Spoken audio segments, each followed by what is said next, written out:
Bonjour. Maintenant, je vais aller vérifier l'état de la mécanique pulmonaire chez mon patient que j'ai visité il y a quelques temps.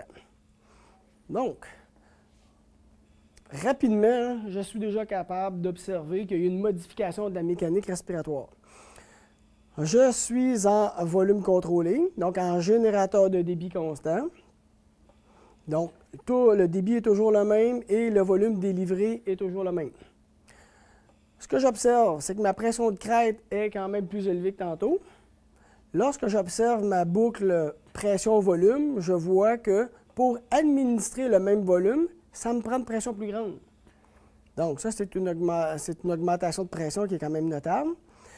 Sur ma boucle débit-volume, je vois que mon débit inspiratoire est le même. Parce qu'on se rappelle qu'en générateur de débit, c'est nous qui déterminons le débit. Donc, peu importe la modification de la mécanique du patient, le débit inspiratoire va toujours être le même. Mais l'expiration, elle est passive. Donc, ce que j'observe comparativement à la boucle qui est en sous-brillance, donc la boucle grise ou bleue, donc on voit que la boucle jaune, j'ai un débit de pointe qui est beaucoup plus augmenté.